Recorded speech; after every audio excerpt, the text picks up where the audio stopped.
schedule. I still have 4 or 5 days, so it's all good.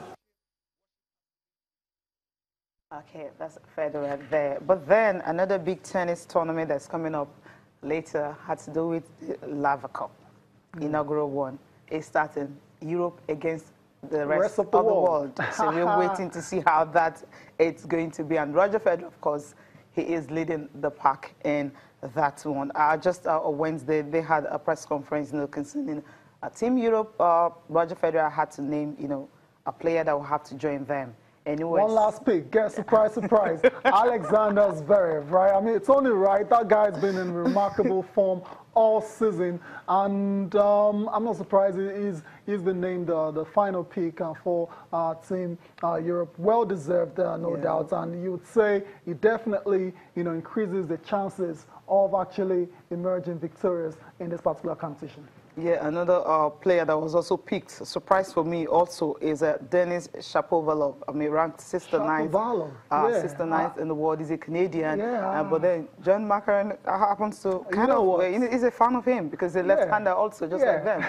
I think I'll just say for Shapovalov, I mean, that stunning victory over Rafael Nadal. And him the ticket that was in Toronto, to be among the men. Yeah, I think that's why. And he's a good player as well. It's one of those, the next gen, the guys that we're looking forward to in the next couple of years to actually be mainstays in the top 10 on the ATP Tour. So absolutely no issues at all with Denis Shapovalov being in the European side. Juan Martín del Potro also joining the rank of that. Okay, is that the rest of the world? Yeah, that's the rest of the world. Okay, yeah. Team Europe, the guys we have from Zverev, from Roger Federer, Rafael Nadal, and the top stars, all of them. Okay, so based on that, the matchup, would you say the Europeans, Team Europe, are the favorites? Yeah, they're stronger. Right, they're stronger, right? Yeah. Just based on the players. McGregor himself is scared of that because he knows what they're going to face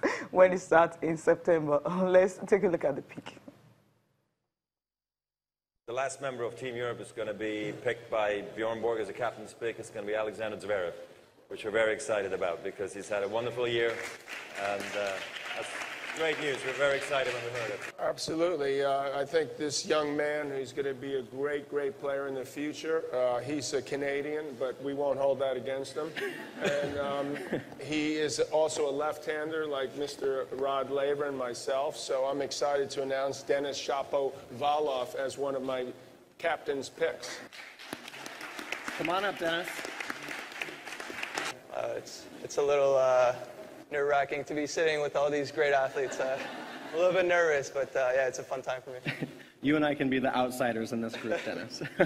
And John, you've got one more captain's pick to announce, is that right? One more pick. He's a tremendous young man, a little bit older and a veteran and a winner, and happy to see him back in some great form. The Argentine Juan Martín del Potro. I think that if the rest of the world wants any chance of winning, I will not be playing. Yeah, when I look at the Europeans, and the strength that they have, and the experience that's on their side, I think we're in a way a young team. Dennis certainly is young, but I think John's capable of getting this team together and bringing off a win. For the rest of the world. I'm not going there to lose.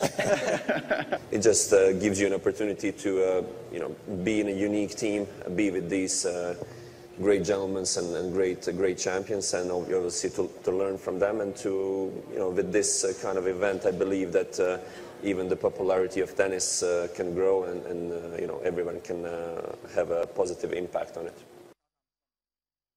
What the inaugural edition is going to be?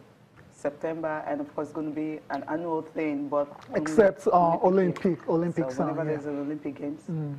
Yeah, I mean, the more the merrier. I'm loving all these tennis innovations and quotes. Yeah,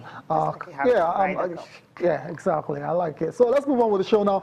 Let's talk about the money fight. We just 3 days away. It's getting ever closer. Floyd Mayweather Jr. versus Conor McGregor. That fight is going to be early Sunday morning Nigerian time. And these two guys had the final press conference yesterday. They came face to face, and as you would imagine, there was a lot of talks, a lot of verbal punches were thrown by the guy on your right, majorly Conor McGregor. Surprisingly, Floyd Mayweather was used to, doing a lot of trash talking, didn't say a lot. But I mean, what do you think is going on here? Is it a case of Floyd Mayweather being intimidated by the presence of this guy right there who is so confident, who believes he's going to knock out Floyd Mayweather in one round? The fight is very close right now. Maybe that's the reason he wants to save the talking, for the ring. For the ring, yes, because the only thing he got to say was that he should just remember, talking about Conor McGregor, the guys he have actually dealt with, unbeaten 49. He mentioned some big stars who are even kind of a legend, Hall of Famer and all that. Many. So you're looking at Conor McGregor, where does he stand? So he's just looking at me and say, okay, this baby 29-year-old man just want to come here and start talking trash. I know, right? Maybe that's just it, but then...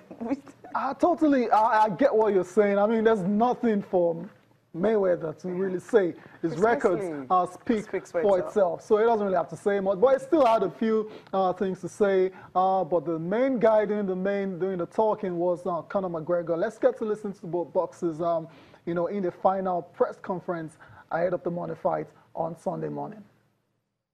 I've taken the Marquess of Queensberry rules very seriously, and I will go out and I will perform. I'm not going to look to implement anything. I'm going to outbox this man at his own game. That's how skilled and how much of a different level I am to him. And when it's all said and done, you know what? I'm going to feel a little bit sad, because you should have all kept your mouth shut. You should have left me over on that other game that I'm from, that more ruthless game where we bounce heads off the canvas and drilled them into the floor. You should have left me where I was, because this man is not on my level. He's not even a quarter of the man I am. So we're going to see, and and you're all going to eat your words in there. So thank you all. I appreciate it. I look forward to Saturday night. August 26th, he's going to bring his best. And it's not going to be easy, Conor. It's not going to be easy. Remember, Pacquiao got bombs. Canelo got bombs. Shane Mosley had bombs. And all those guys are going in the Hall of Fame. But one thing about me, I got a granite chin. But remember this, the same way you give it, you have to be able to take it. Remember this. Conor McGregor had a hell of a career, still got a hell of a career. He's a hell of a fighter, He's a stand-up guy. He's a tough competitor. It's not going to be an easy fight. It's going to be blood, sweat, and tears Saturday. That's what we're here to get at fans, and that's what we want to get to people all around the world.